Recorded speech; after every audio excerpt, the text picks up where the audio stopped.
آخرت کے طلبگاروں کا راستہ کیسا ہوگا؟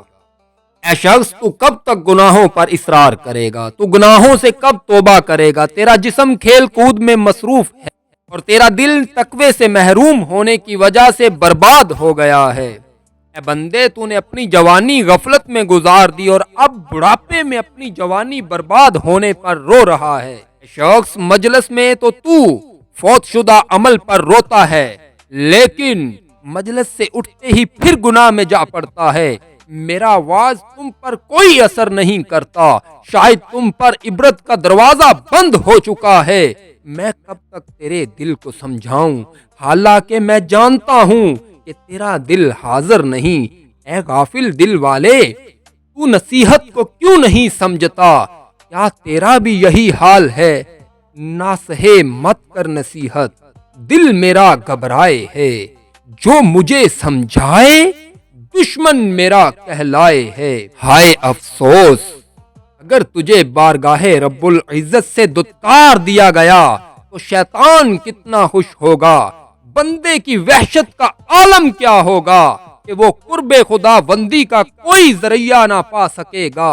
اے اپنے احباب سے کٹ جانے والے، عاجزی اور انکساری کے ساتھ قافلہ والوں کے قدموں سے وابستہ ہو جا اور گریہ زاری کرتے ہوئے یوں عرض کر، میں وہ ہوں جو محرومی کے جنگل میں بھٹک گیا ہے اور بدبختی کے عالم میں تنہا رہ گیا ہے، چھپ چھپ کر آنسو بہا رہا ہے، مگر جب اس نے حاضری کا ارادہ کیا، اس کو گناہوں کے سبب دربانوں نے حاضری سے روک دیا۔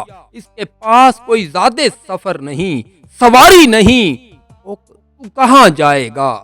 تو کہاں جائے گا میرے دوستو؟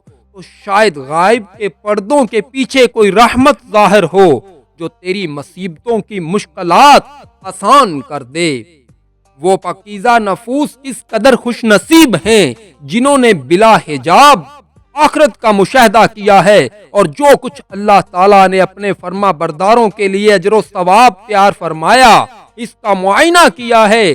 تم غور تو کرو کہ انہوں نے اپنے بدن کیوں کمزور کر ڈالے، اپنے جگر پیاسے رکھے، اپنی گردنیں اللہ کے لیے جھکا دیں اور اسی کے ذکر کو پونجی اور مراد بنا لیا۔ ویڈیو اچھی لگے تو لائک، شیئر اور چینل کو سبسکرائب ضرور کیجئے گا۔ اللہ حافظ، ملتے ہیں نیکسٹ ویڈیو میں۔